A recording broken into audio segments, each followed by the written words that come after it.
আসানসোল পুর নিগমের কুলটি বিধানসভার অন্তর্গত বরাকর বাজার এলাকায় অবৈধভাবে সরকারি জমি দখল করে থাকা দোকানদারদের দোকানপাট সরানোর নির্দেশ এবং একই সঙ্গে বরাকর বাস স্ট্যান্ডের ভেতর গজিয়ে ওঠা অবৈধ বকপে দোকানপাট সরানোর নির্দেশ দেওয়া হয়। কোনোভাবেই সরকারি জমি দখল করা যাবে না। সাথে বাস স্ট্যান্ডের মতো জায়গা দখল করে দোকানপাট যেখানে সাধারণ মানুষ বাস ধরার জন্য আসেন, একই সঙ্গে অবৈধভাবে বিক্রি করা হচ্ছে মদ। বাস স্ট্যান্ডে বিক্রি করা হচ্ছে মদ, এমনটাই অভিযোগ। সেই মদ বিক্রি বন্ধ করার নির্দেশ দেন। যদি অবৈধ মদ বিক্রি করা বন্ধ করা না হয় তাহলে পুলিশ তার ব্যবস্থা নেবে। উপস্থিত ছিলেন আসানসোল পুর নিগমের আধিকারিকেরা, কুলটি পৌর কার্যালয়ের বড় চেয়ারম্যান সহ পুলিশ প্রশাসন।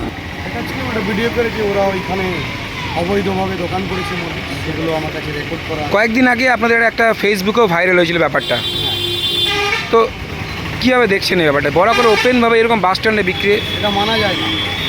এই সাধারণ পরিবেশে যেখানে বিভিন্ন মানুষ, বিভিন্ন জাতির মানুষ, বিভিন্ন সম্প্রদায়ের মানুষ, বিভিন্ন শ্রেণীর মানুষ, বিভিন্ন বর্গের মানুষ যেখানে এসে একত্রিত হয়ে এখানে বরাকর মার্কেটে এসে সুন্দরভাবে বাজার করে জিনিস কিনে এবং রাত 10টা 11টা অবধি এখানে বাজার চলে, মহিলাদের আনাগোনা কন্টিনিউ থাকে, সেখানে এরকম একটা অবৈধ ব্যবসা, অবৈধ মদের কারবার, এটা সহ্য করা যায় না এবং কর্পোরেশন বা পুলিশ প্রশাসন এটা সহ্য করবেন না। এটা দায়িত্ব নিয়ে মুভমেন্ট করছে। বরাকর বাস স্ট্যান্ড এবং এই বেগুনিয়া মোড়, আমরা চাই, আমি আবার বলেছি, বাস স্ট্যান্ড হচ্ছে এমন একটা জায়গা যেখানে বহু মানুষ, হাজার হাজার মানুষ বিভিন্ন জায়গায় বাস স্ট্যান্ড বাস ধরতে আসে।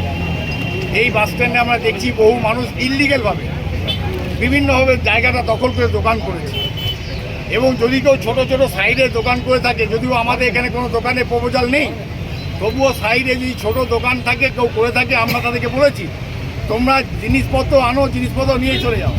কিন্তু অত্যন্ত লজ্জার ব্যাপার, আমরা আসানসোল কর্পোরেশনের পক্ষ থেকে আমার পৌর চেয়ারম্যান রয়েছেন, আমার পৌর চেয়ারম্যান চৈতন্যবাবু রয়েছেন, এখানে পুলিশ অফিসার রয়েছেন, মানে এটা আমি একজন আসানসোলবাসী হিসাবে আমি অত্যন্ত দুঃখিত, অত্যন্ত আমি লজ্জিত যে আসানসোল বাস স্ট্যান্ডে কোনো একটা বাস স্ট্যান্ডে বড় করে সেখানে মানুষ কি করে এদেরকে সহ্য করে যে একটা বেআইনি মদ এখানে বিক্রি হচ্ছে।